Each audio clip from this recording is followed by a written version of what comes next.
So on Instagram, last year, I did a content bestie giveaway where one person got to win 6 weeks of like one-on-one content creation with me. And that meant that every week I would give them goals. We would go over things, content that they posted, shared my briefs with them so they understood what brands were looking for, shared some of my content, all those kind of things.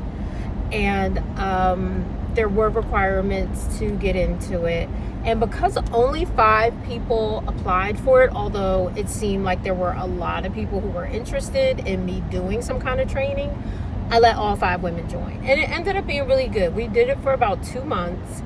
And once a week, every week, we all met together. And, they got to hear my feedback to each of them. We talked about, all the things I just described, but they also, created a bond and were able to talk to one another and, had people to begin to follow them that hadn't. And then every other week, I did a one-on-one with each of them just to go over their personal goals, what their content looked like in between posting, things like that.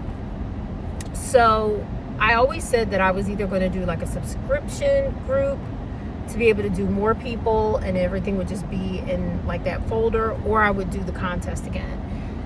And I didn't realize when I first did it how much work it would be, because I like talking about content. I like helping people get into it. So it wasn't something I took lightly. I really put a lot into it and just did not expect it to be as much work as it was. So I didn't do another one. It just was a lot of work.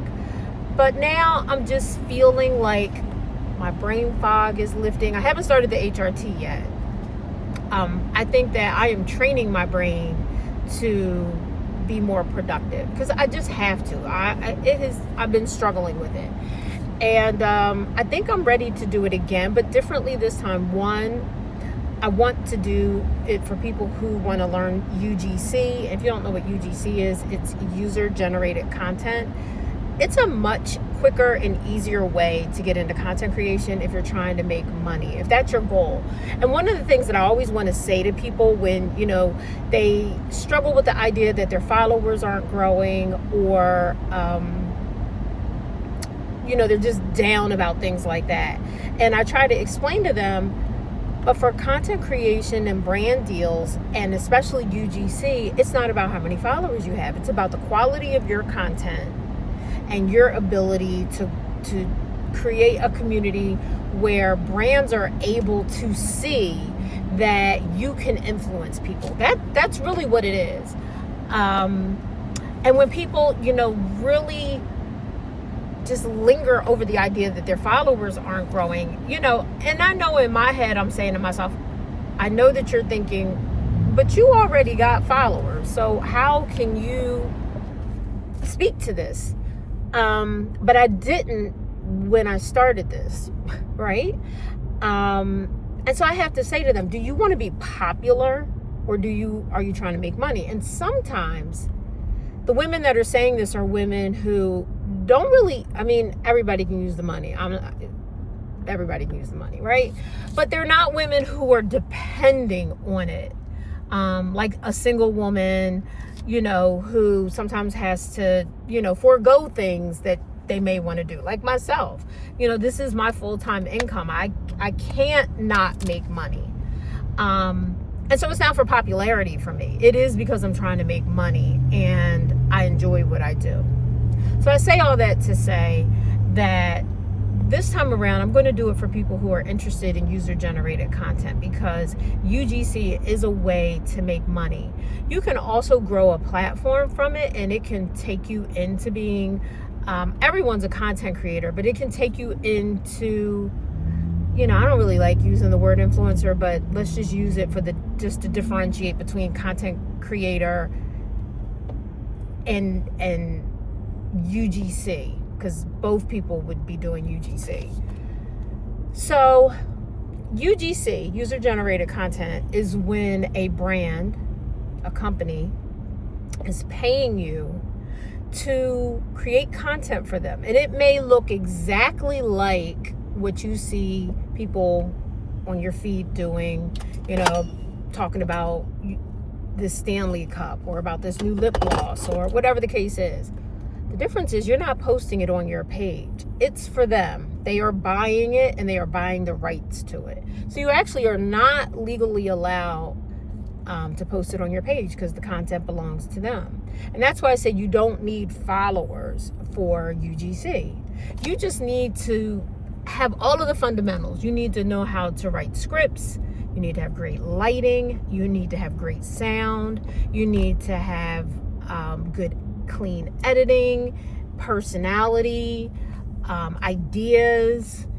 And all of those things are things you can learn. None of those things are things that, you have to have innately.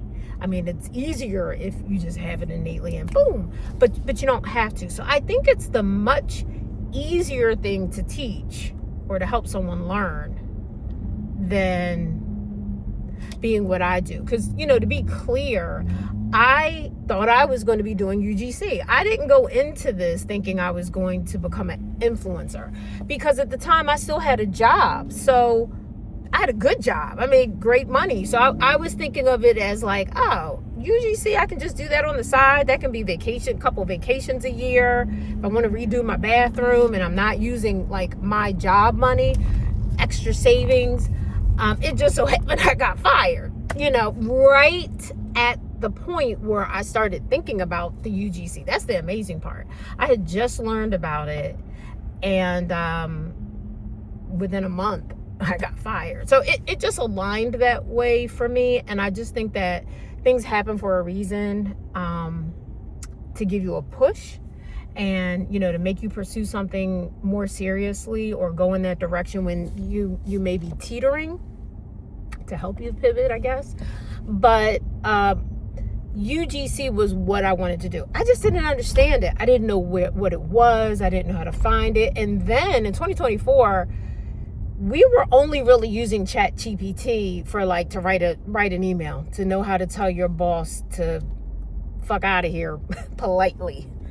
And so I didn't know I could ask ChatGPT at the time things like that. And I still think that even if I had it, having someone help me and explain it to me would be a lot easier. So I say all this to say that I really do want to help people that want to get into this, because there's just so much money on the table. And I do want to say it's a more woman-dominated industry, even for things like cars. I mean, men do it, but I mean, think about it. Straight men are not on social media the way all women are. So it's a really good place for you to make that additional income that you want without a lot of effort, right? And without needing a crazy following, because that's the hardest part. I mean, on this channel, I haven't even hit 10,000 yet. So I am just here trying to build this community and figure out what it is that you guys want, what I can share, to make you tune in, to make you want to subscribe, to make you want to, put on alert so you know when I'm on here. UGC, you don't have to worry about any of that. So I want to find a way to also create a series here on YouTube where I can share this information.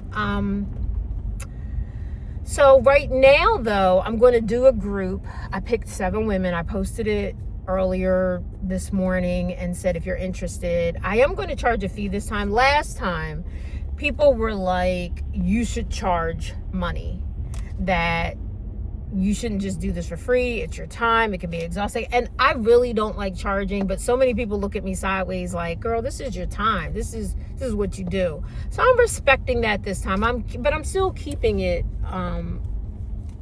manageable. So I'm going to charge $100 for 4 weeks. So it's kind of like $25 a week. And $25 a week is really one session a week.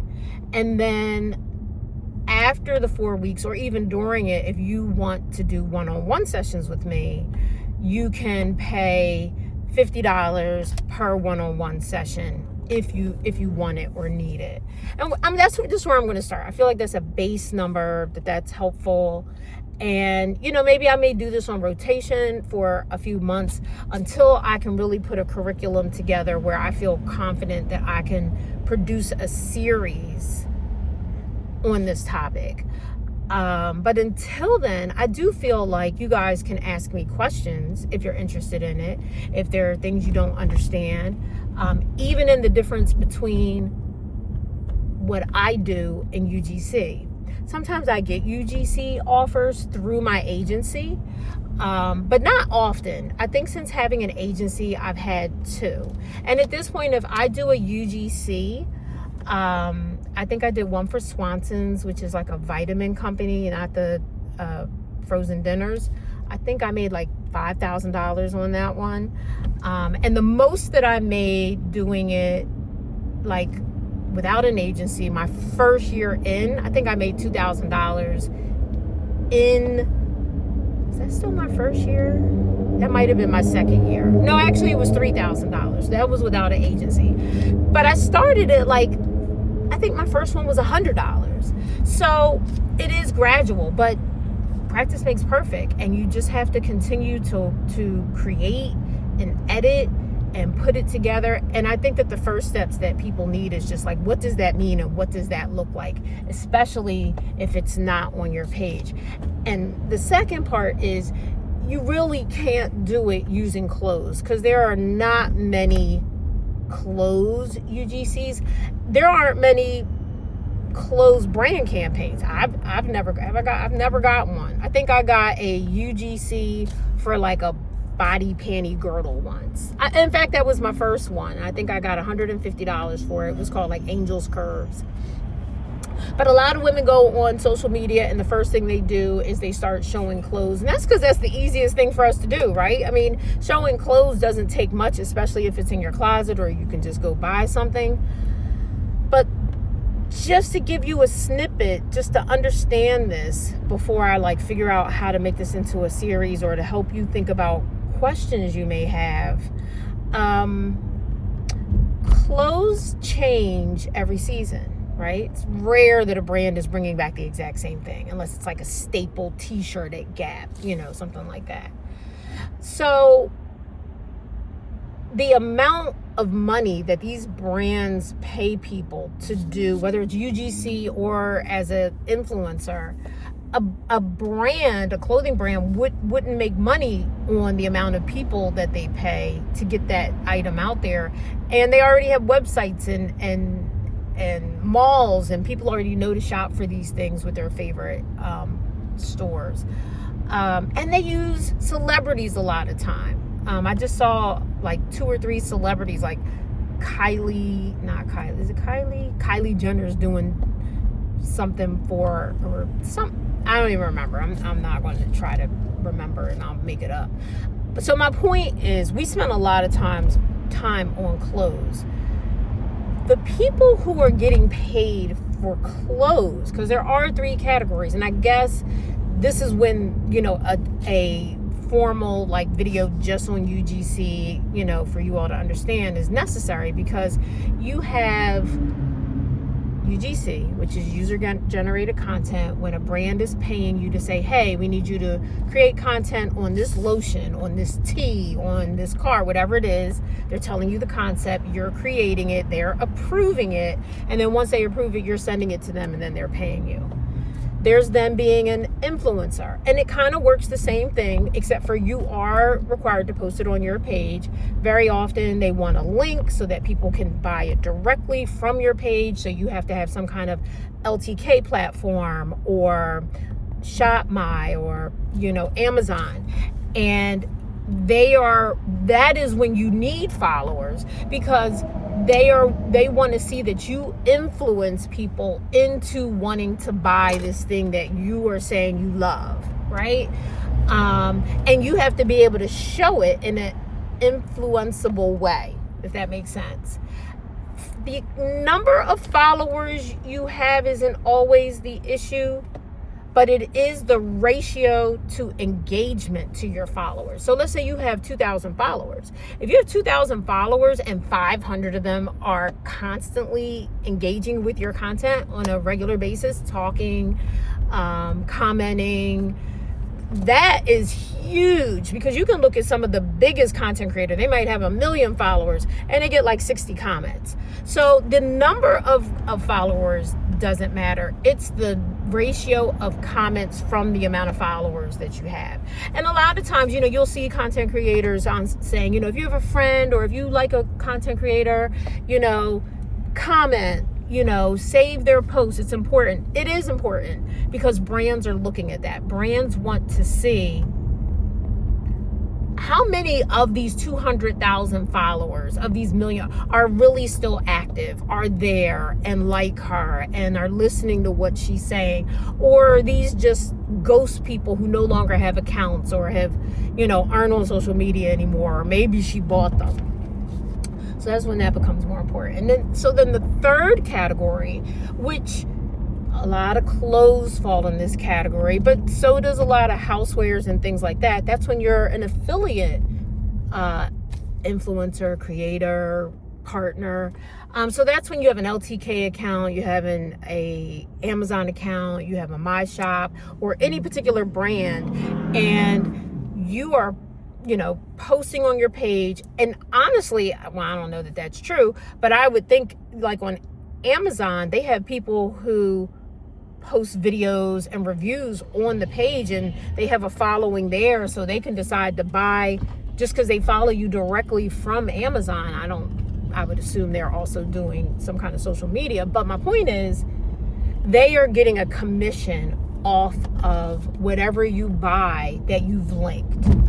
Now, I don't do that a lot. I mean, I do like sharing links 9 times out of 10 just because I know people want it. But when you see how much you make at the volume that you would be at, even like me, on Instagram, I have I'm up to 112,000 followers. I'm so excited. But even with that, I posted a pair of Jessica Simpson jeans. This was like last year, I think, on Walmart. They were like $50, I want to say, maybe $49. I think 650 people bought them, if I'm not mistaken. I think I made $42. So the amount of clothes that you have to sell to really make money off of that is ridiculous. And that means you have to have that amount of clothes or products, whatever it is, housewares, gadgets, to show on a regular basis, to demonstrate or to wear or to use, so that people even want to buy it. So I feel like that's a lot of work. The girls who are doing it are killing it, and yeah, they are making, I can't give direct numbers, but hundreds of thousands of dollars. But they have a knack for it. I would not have that knack. They are constantly shopping for looks that they know are going to be high sellers. It could be an Amazon jumpsuit for that, really caters to tall people, and it's at a good price point. It's $30. It comes in 6 different colors, and she's showing the way it fits, and 1,000 people on her page are saying click. She's doing that every single day. She's not just doing that on Monday and Thursday. She's doing that Monday through Friday, and maybe Saturday and Sunday too. It's a lot of work. I don't even like to shop that much. I mean, it might seem like it, but I don't. So it's those 3 categories. And I'm not going to make this long because I'm not trying to create, this series that I want to talk about. But I wanted to have the opportunity to ask you guys, what are some questions that you'd like to have answered for me to come back and make another video about this? What are things that you don't understand, whether it's about equipment, whether it's about script writing, how do you get into it? I do want to talk about it, but I need to get off of here now because I do not remember how I got to the pole dancing last time, and I need to use the GPS. So don't forget to subscribe, and I will talk to you soon.